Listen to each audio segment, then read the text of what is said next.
Story of the Jericho and the walls of Jericho came tumbling down.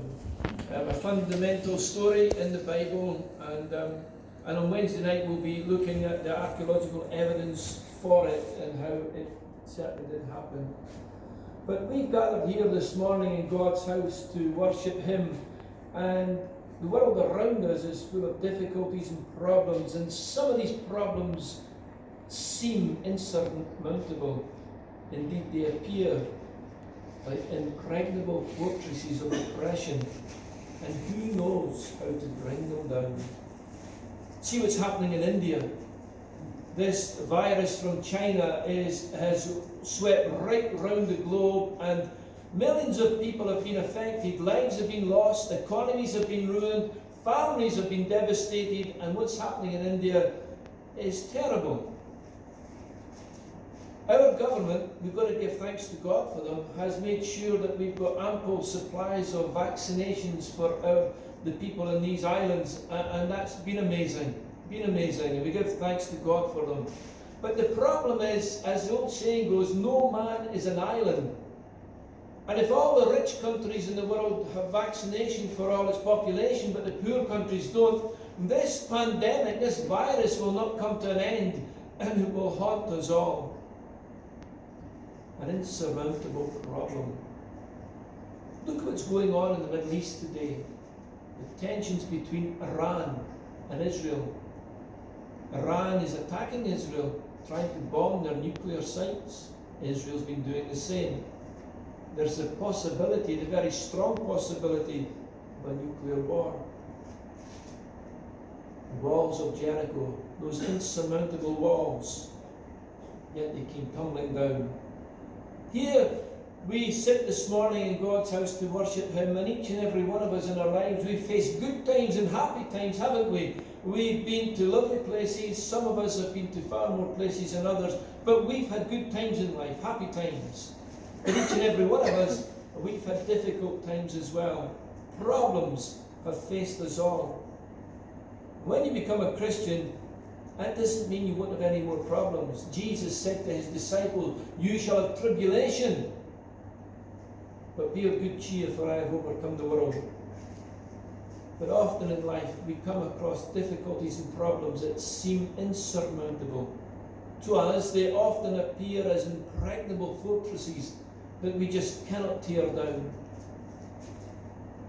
For some, maybe it was employment, where we face danger on a daily basis, danger of losing our lives, like David did with his digger business, like I did when I was a coal miner, each and every day, not knowing if I'd come back up the pit again, and yet I loved every moment of it. I saw men, arm amputated, fingers amputated, heads caved in. I was in the mines rescue, and it was extremely dangerous, and David knows what I'm talking about. Others of us who were in the armed forces during conflict, like John during the Cyprus campaign, and others during the Gulf Wars and in the Falklands, faced danger, insurmountable problems, impregnable fortresses of oppression. For others, it may be, it's more like family relationships, a loss of a loved one, a husband, a wife, the loss of parents, the loss of brothers and sisters, the loss of children, even grandchildren. At those moments, did we not feel that we're facing problems that we just cannot face? And who amongst us this morning have not had nights where we couldn't sleep, when tears were running down our cheeks, and we couldn't face tomorrow, for tomorrow was going to be a real problem for us, and we couldn't deal with it. But here we are this morning in God's house to worship Him.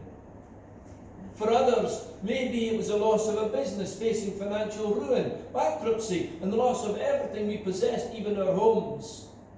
For others, maybe it's a breakup in the marital relationship, a divorce, separation, or breakdown in family relationships where one member of the family won't speak to another for years. Who hasn't had these difficulties and problems? But here we are this morning in God's house to worship Him. And here is where the story of the walls of Jericho come a tumbling down speak to us.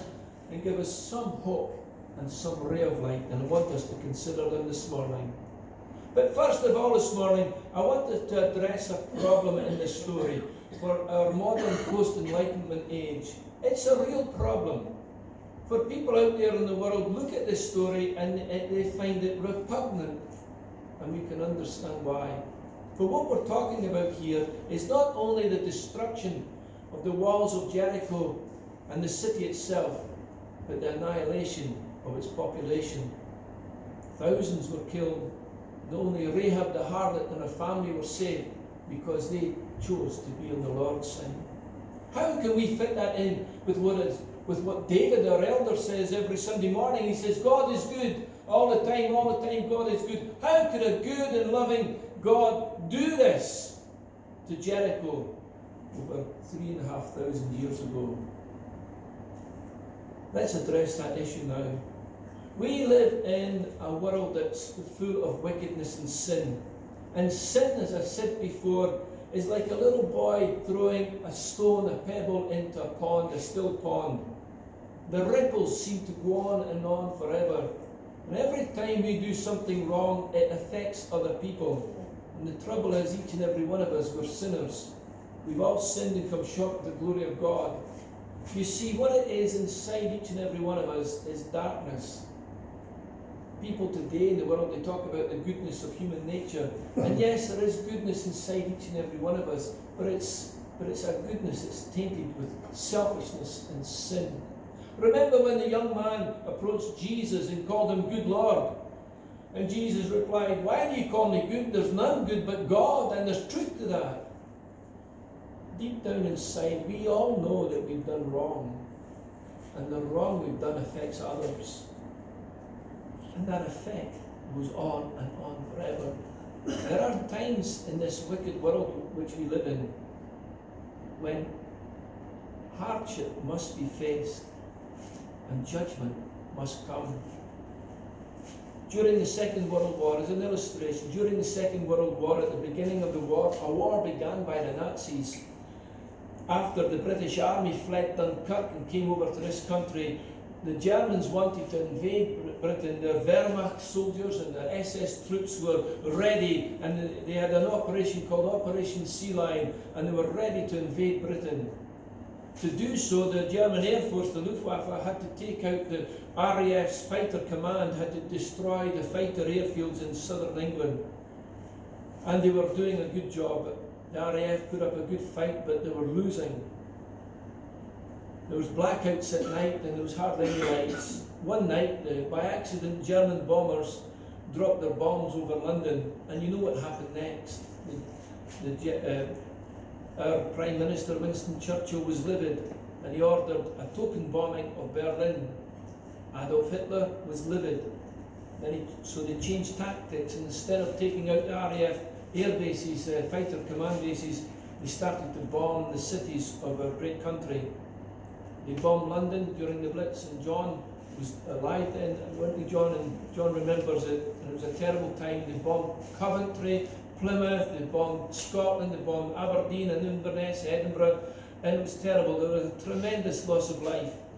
The Germans developed a style of bombing. First of all, they came over and they dropped high explosive wet bombs which destroyed the buildings. And then they dropped incendiary bombs, and they used white phosphorus bombs, which are a repulsive weapon.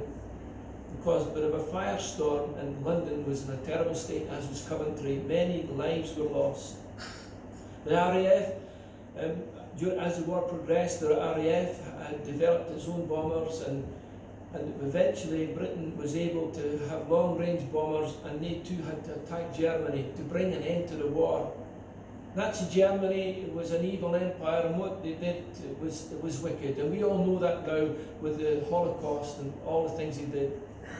Part of the RAF command, bomber command, they had to bomb targets in Germany, industrial targets. And you remember the famous movie, The Dam Busters. They had to destroy the infrastructure for the Germans to bring the war to an end. Sadly, many of the industrial units and weapons making places were in cities, and the RAF had to bomb the cities. The RAF Towards the end of the war, developed better bombers and became more effective. They began to use the same tactics as the Germans. They dropped high explosive bombs in the first wave, then in the second wave they dropped incendiary bombs. Towards the end of the war, in 1944, they bombed Hamburg because of the naval dockyards there, and they caused a firestorm in Hamburg. Many lives were lost. Then they bombed Cologne. Then in the beginning of 1945, in February 1945, just a few months to go, but they had to bomb a city called Dresden. At that time, the Russians were coming over the Elbe River, and Dresden was a strategic point. It had to be bombed. And in Dresden, a beautiful city full of wonderful architecture, and the Germans, even to this day, say there was no viable industry there, but that's not true. They were making parts for their aircraft there, and they also had Nazi headquarters there, and they also had a concentration camp outside. The RAF had no choice but to bomb it. The weather was amazing. It was terrible for the Germans, but amazing for the RAF. There was no cloud cover. The RAF had tremendous, there was nothing to heat to stop their bomb sites, and they hit their targets with the first wave. The high explosive bombs destroyed many of the buildings in Dresden and in the industrial area there. And then the second wave came in, but it came in late. By this time the weather had changed, the wind picked up, and as the RAF dropped its incendiary bombs, it created a firestorm the like of which this world had never seen. The people in Dresden were vaporized. It was horrific. And to this day, Britain is condemned for that. But it had to be done to bring an end to the war, a quicker end to the war. The Jews who were in the concentration camps outside were liberated. Good came out of it, but a lot of lives were lost. Sometimes in this wicked world of ours, God steps in judgment, and there's a fearful sight to God, and we must always remember it. And sin will not be ignored, and it is dealt with. And sometimes that's severe. And that's what happened at Jericho.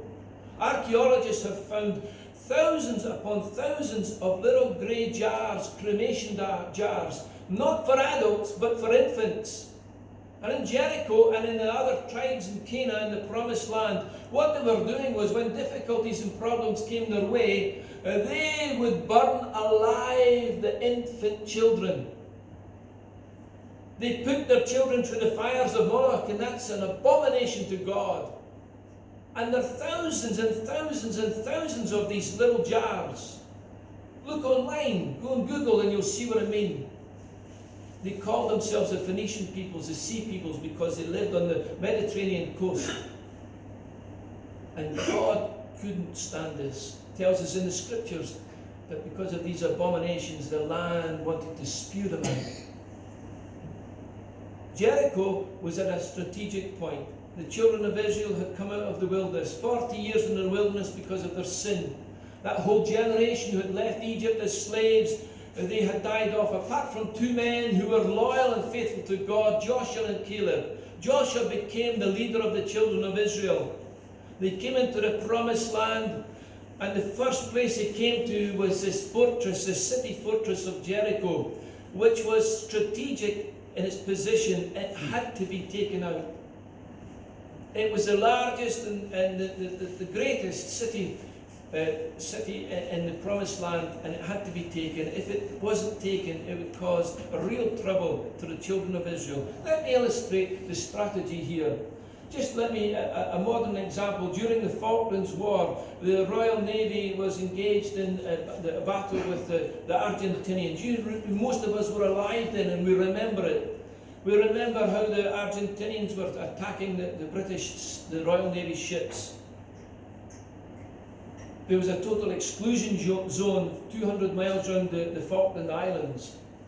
There was an Argentinian ship called the General Belgrano, and it came close to the total exclusion zone. It was looking for the British aircraft carriers to sink them. And if they had done that, that would have been the end of it.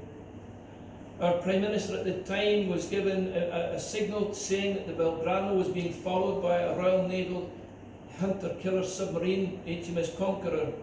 It had the Belgrano in its sights. This was a danger to the British armed forces. If it wasn't taken out, it could have sunk British aircraft carriers, and that would have been the end of it all. The Prime Minister took a decision that many have criticised. In fact, where I lived in Scotland, my MP was a man called Tam Dael, and he gave Mrs Thatcher Watford for doing this. But she told the Royal Navy to sink it, and they sunk that ship. There was over 1,100 men on that ship, and nearly 400 of them were killed. Being in the Navy myself, I know what it's like in rough seas. When that ship went down, the men who were in the water, they didn't last long at all. And it's a horrible way to die. But Britain had to do it. If we hadn't sunk that ship, the Falkland Islands would never have been liberated. It was strategic. It's the same for the children of Israel. Here they came to this city, this fortress city, with impregnable walls. It had to be taken, but they weren't able to take it. In the order of service here, you'll see a photograph of the layout of the city of Jericho. This is from the archaeology, a famous archaeologist called Kathleen Kenyon. She discovered in Jericho that this indeed happened in the Middle Bronze Age period. She found out that the walls of Jericho were indeed spectacular. There was what they call a revetment wall. I'm sure Clive will know what I'm talking about, being a chartered surveyor. A revetment wall is like a retaining wall. It was over 12 feet high, made of huge limestone blocks. It supported a glacial slope at 35 degrees, which was plastered in limestone plaster, made it slippery. And then at the top of that was the main wall, and the total height of the walls at Jericho were 72 feet. It was impregnable. And the total width was 79 feet. And that's why we know that Rahab could build her house at the top of the walls there.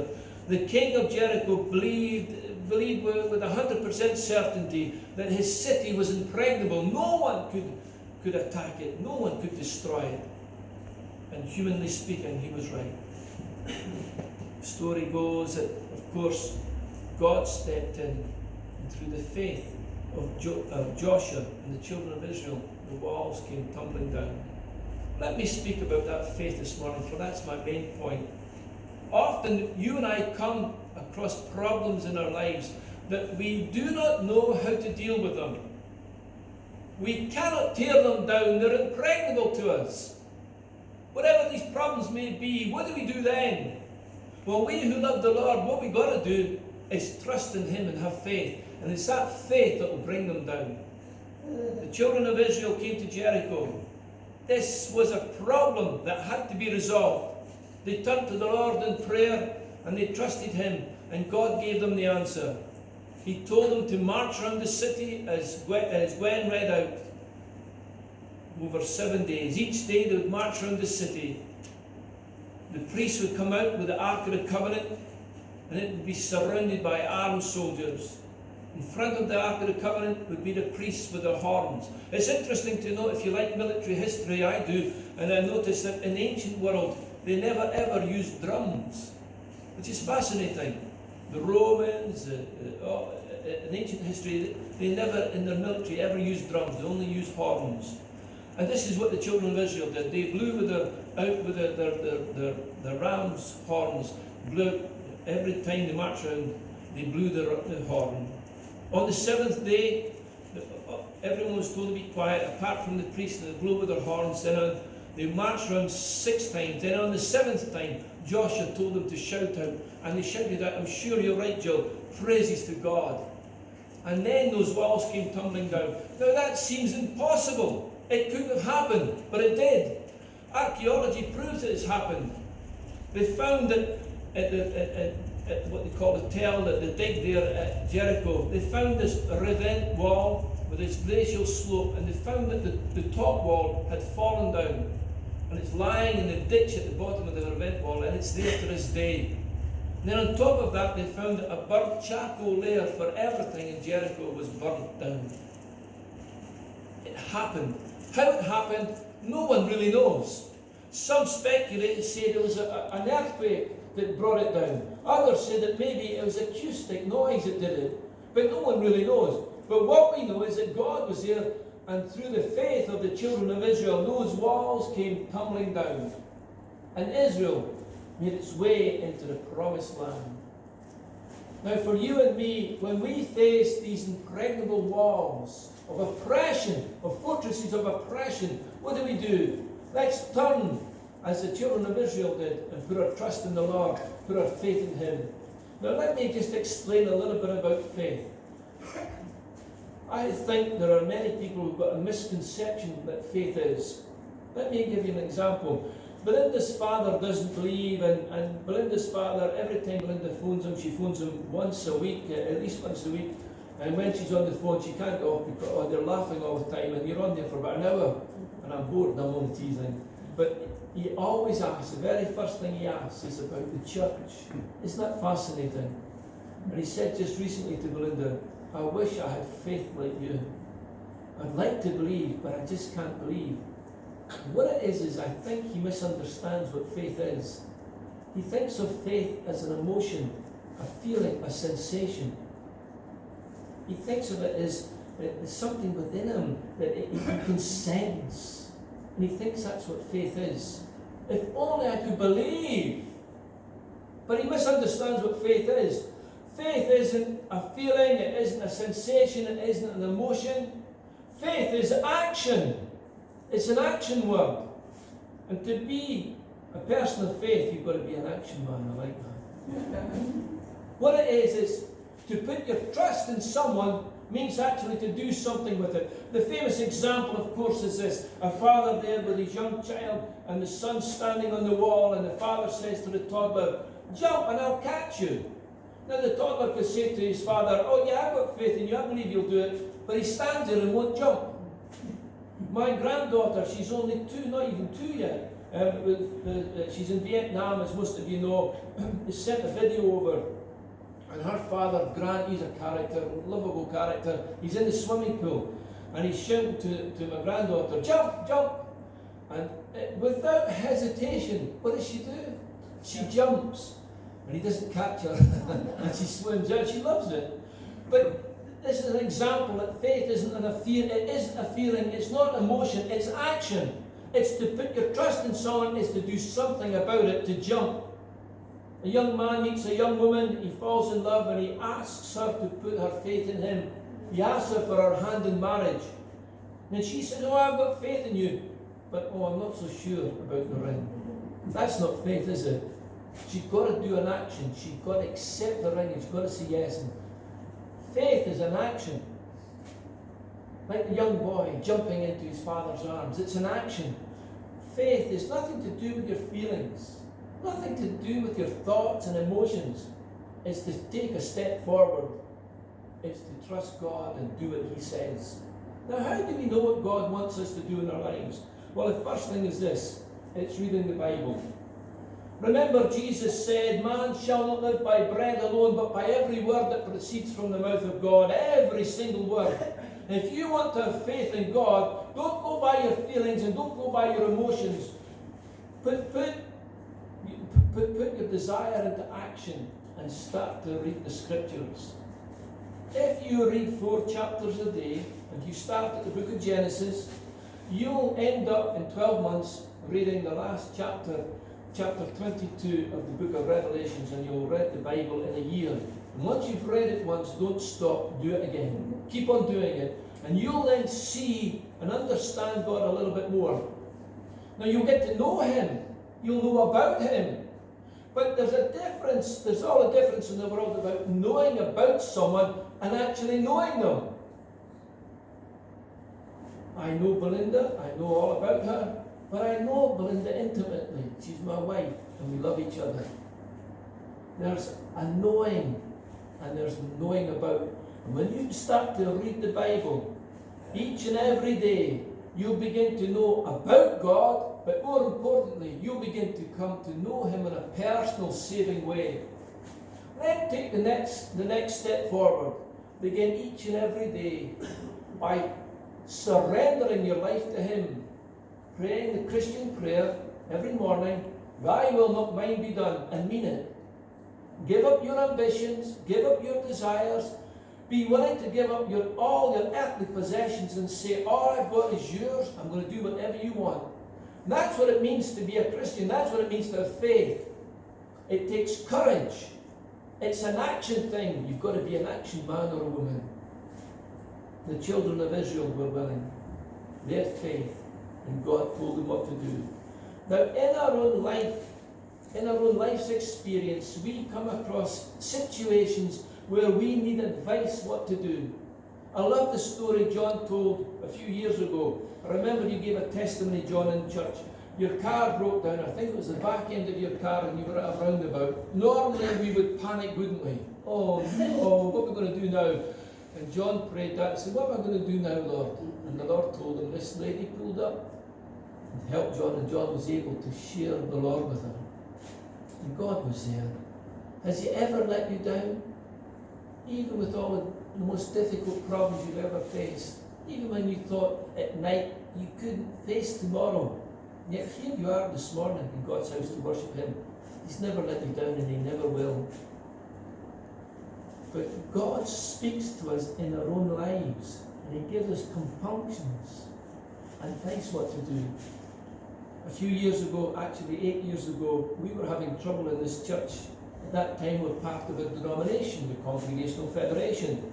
At that time, some of the leaders, the ministers, were denying the deity of God, of the Lord. We took action in this church and we wanted to complain about it. They decided to take action against me, to take out a legal injunction against me. The church supported me and we decided we would take this matter to the annual assembly.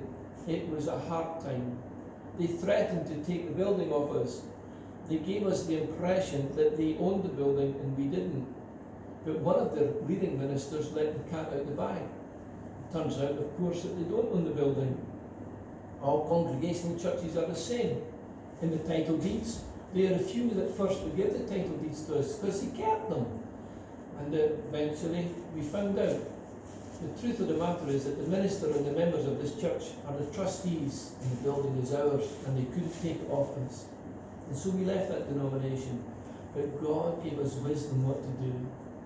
I remember when Belinda and I, I've told you this before, we were going up to a meeting with them. We knew we were going into the lion's den, but we were aware of God's presence going with us. It was a stormy day and there were clouds on either side of the motorway as we were going up, and it looked as if it was like chariot wheels on either side of us, and two of us knew exactly what was going on. The angels of the Lord were with us, and they certainly were. And we've been free of that denomination now for 8 years. Praise the Lord. In your life, when you put your faith in Him, when you ignore your emotions and your feelings, when you take a step forward and read the scriptures and say the Christian prayer, thy will and not mine be done, and surrender your life to Him, He comes into your life and He gives you guidance and He gives you compunctions about what to do. And those walls of satanic oppression, they come tumbling down. And that's what this story is all about. Now in life we are going to face difficulties and problems, and yes, we'll face good times and wonderful times too. But the promise the Lord gives to us, His people, is this: He's always with us, He'll never forsake us, He'll look after us and He'll carry us through. And as long as we keep putting our faith in Him, we'll be like Joshua and the children of Israel. Those walls of oppression that we face, they will come tumbling down, and He'll be given all the glory. Now may the Lord, have been something that's been said this morning, may He use it to encourage and deepen our faith in Him. May He keep on blessing us. May we become an example to others on how to live the Christian life. An example for Him, so others may see Him shining in us and give Him all the glory. For His name's sake. Amen. Let's pray.